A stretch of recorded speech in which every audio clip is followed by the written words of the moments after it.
Assalamualaikum warahmatullahi wabarakatuh. Di sini saya akan mempresentasikan tugas kelompok Verakrip dengan mata kuliah Forensik TI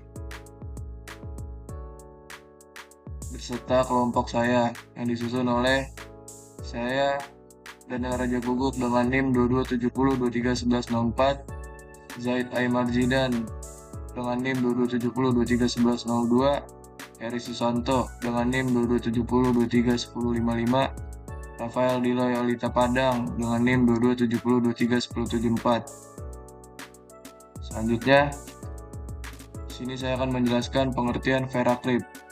Verakrip adalah perangkat lunak open source untuk enkripsi disk on the fly atau OTFE yang bisa membuat encrypt containers atau file, mengenkripsi partisi atau drive, atau mengenkripsi sistem operasi, full disk atau sistem encryption.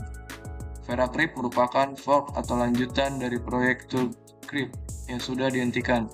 Sejak fork itu, tim Verakrip menambahkan perbaikan keamanan, peningkatan parameter derivasi kunci, dan fitur baru sambil merilis versi untuk Windows, macOS, dan Linux. Selanjutnya, fitur utama yang bisa dilakukan Verakrip. 1.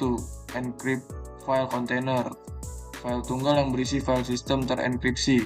2. Encrypt partition atau entire disk, termasuk removable drive. 3. Sistem atau full disk encryption, memungkinkan enskripsi Windows, whole disk, termasuk opsi hidden operating system. 4. Hidden volumes and plausible deniability. Anda bisa membuat volume tersembunyi di dalam volume biasa untuk membela diri saat dipaksa membuka password. Dengan catatan, ada syarat penggunaan untuk menjaga deniabilitas. 5. Key files dan smart card atau token support. Selain password, bisa pakai file kunci atau token PKCS. 11. 6.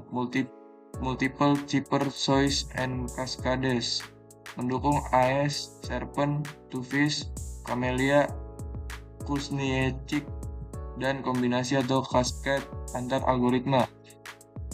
Dan yang terakhir, CLI support. Selain GUI, ada mode text atau CLI untuk scripting, lebih matang di Linux. Ada juga opsi non-interaktif di Windows sejak beberapa versi. Selanjutnya, cara kerja Verakrip. Pertama, header volume. Metadata atau salt iterasi KDF, kunci enkripsi header tersimpan di header volume. Untuk membuka volume, password plus opsional key file dipakai untuk mendekripsi header dan mendapatkan kunci volume. Jika header rusak, ada opsi backup header. Kedua, derivation atau KDF dan iterasi. Verakrip menaikkan jumlah iterasi PBKDF dibanding TrueCrypt untuk memperlambat brute force. Lebih banyak literasi berarti verifikasi password lebih lambat bagi penyerang. Pengguna juga bisa mengatur PIM atau Personal Iterations Multiplier untuk mengubah jumlah iterasi di luar default.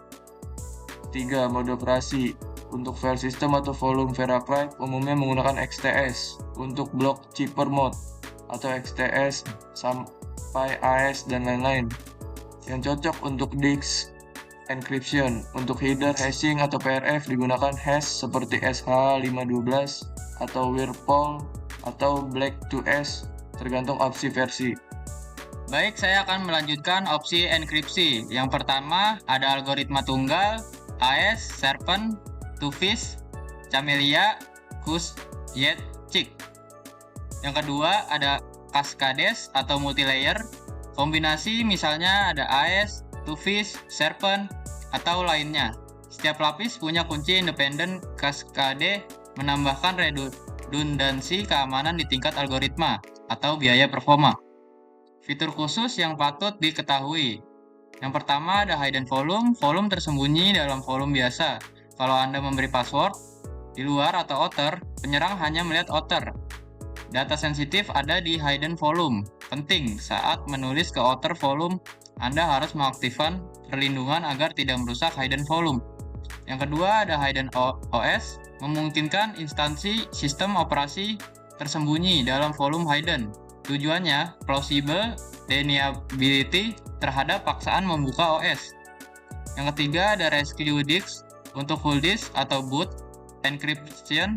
VeraCrypt menyediakan fungsi untuk membuat rescue disk atau backup bootloader. Contoh penggunaan singkat GUI dan CLI. Yang pertama buka VeraCrypt, lalu pencet crypt volume. Yang kedua ada pilih standar atau hidden VeraCrypt volume atau encrypt non-system partition atau drive atau encrypt system partition atau drive. 3. Ikuti wizard, pilih lokasi, zipper atau hash, size, password, atau dan key file bila perlu, format file system dan sebagainya. Yang keempat ada mount volume, select file, pilih container, mount, memasukkan password, akses file, akses drive yang muncul. Contohnya seperti ini. Contoh membuat kontainer 10M atau non-interaktif text. VeraCrypt min-t min-min create test titik vc min-min size 10M min-min password secret pass min-min hash SHH 512 encrypt AES file system X volume tip normal min-k min-min pip 0. Contoh mount atau text mode, kemudian unmount-nya seperti ini. Parameter lengkap CLI dan variasinya dijelaskan di dokumen resmi perbedaan antara platform Windows atau Linux.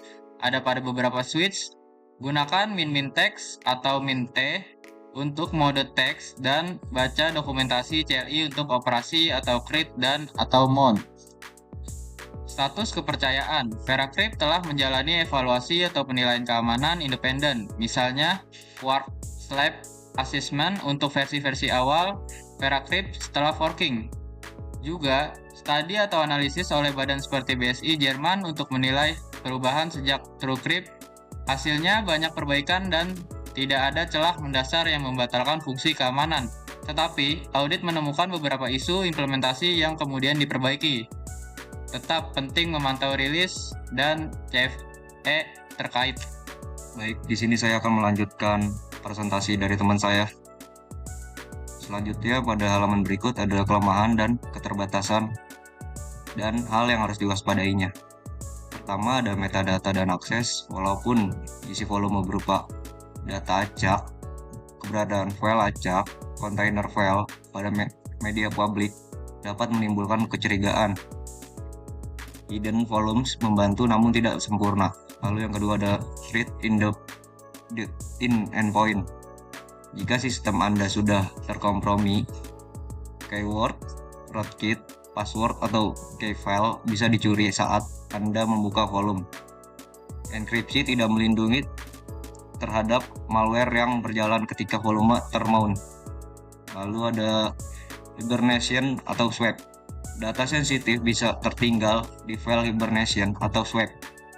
Jika tidak dikelola, VeraCrypt punya kepaduan menghindari kebocoran ini. Lalu ada possible deniability tidak absolut. Hukum dan praktik menegakkan bisa membuat konsep deniability berisiko. Ada juga kasus teknis di mana bukti penggunaan atau pola dapat membangkitkan kecurigaan. Lalu praktik terbaik. Yang pertama bisa menggunakan password panjang dan acak dengan pertimbangan passphrase 20 plus karakter atau generation password. Lalu ada backup header volume, yang dimana VeraCrypt menyediakan opsi backup header rusak, volume tidak dapat dibuka. Lalu ada gunakan key file jika perlu lapisan tambahan. Ingat, kehilangan key file sama dengan kehilangan akses. Lalu ada jangan membuka atau mount volume di mesin yang mungkin terinfeksi oleh virus. Lalu yang terakhir untuk wall disk encryption, buat rescue disk atau catatan konfigurasi PIM bila diubah. Lalu pada bagian selanjutnya ada saran praktis dan ringkasan cepat. Sarannya ialah jika Anda butuh solusi encrypt lokal yang kuat dan open resource untuk file atau drive, VeraCrypt adalah pilihan populer dan aktif dikembangkan atau lebih aman dipakai ketimbang TrueCrypt. yang tak termaintain. Lalu ada ringkasannya, yaitu pelajari dulu fitur hidden volume dan hidden OS. Jika Anda mengandalkan plausible deniability, baca dokumentasi resmi dan ikuti paduan supaya tidak accidental overwrite atau hidden data. Terima kasih untuk penjelasan dari VeraCrypt ya. Pada bagian selanjutnya akan ada video tutorial dari teman saya. Terima kasih. Oke, saya akan memberi tutorial untuk mengaplikasikan VeraCrypt di Windows. Pertama-tama kita menggunakan Microsoft Edge, dibuka, kita cari VeraCrypt. Di sini kita klik download. Di sini kita pilih yang Windows. Pilihan pertama installer.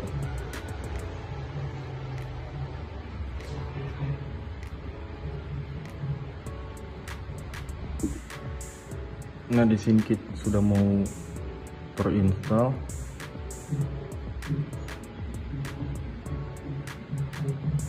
Di sini kita buka file.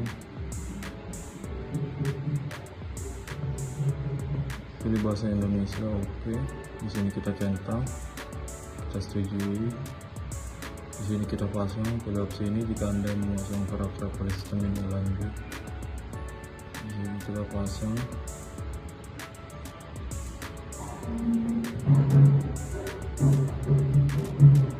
VeraCrypt pasang. Ya.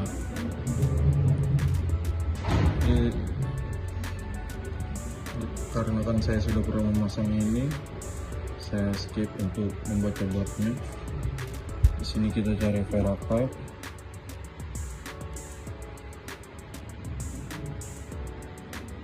Jika belum pernah dipasang pada laptop Anda, pasti Anda diminta untuk memulai ulang laptop, dan itu nggak apa-apa. Di sini kita buat volume baru, lanjut. Di sini kita pilih berkas. Kita harus ditaruh di dokumen ya. Di sini kita bikin tes 1, 2, 3, 4. Simpan. Lanjut. Algoritma enkripsinya kita pakai AES. Algoritma hash yang kita pakai SH512. Lanjut. Di sini kita, karena kita ingin tes biasanya saja, kita bikin source MB. Kita sandinya, kita bikin uncris 1952.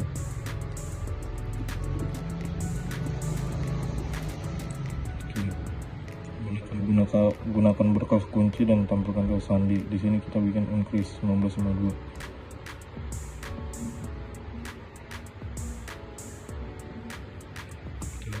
Lanjut, ingatkan kata sandi pendek perlu dipecahkan menggunakan teknik Brutal Force.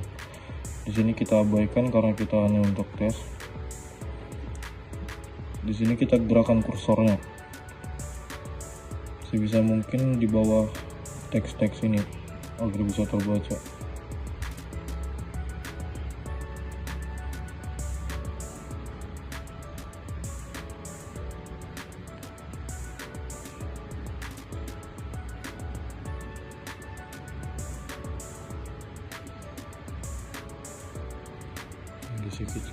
Jika sudah penuh,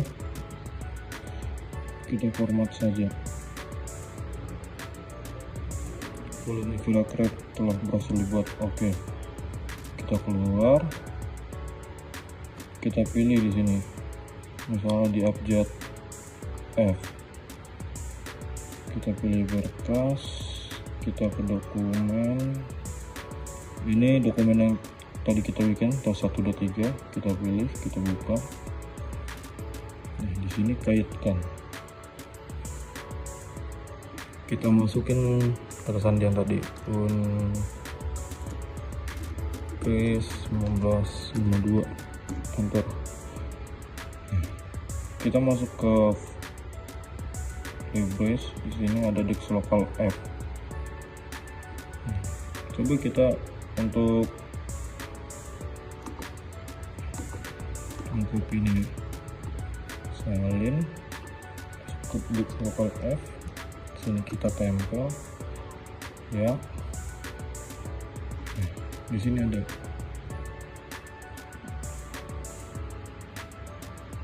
di lokal F, ada isinya paragraf setup, kita close. Untuk notasi kita lepas kait. Coba kita masuk ke browse lagi. Nah di sini udah nggak ada untuk Dix local F nya. Gimana cara munculinnya lagi? Kita masuk ke tadi, kita pilih F, kita kait, kita masukkan lagi kata sandinya 1952. Bentar, kita masuk ke browse lagi. Nah di sini udah ada. Coba untuk kita sembunyiin lagi, kita masuk paragraf lagi, tinggal lepas kait aja. Nah selesai, kita masuk lagi, di sini sudah tidak ada. Oke,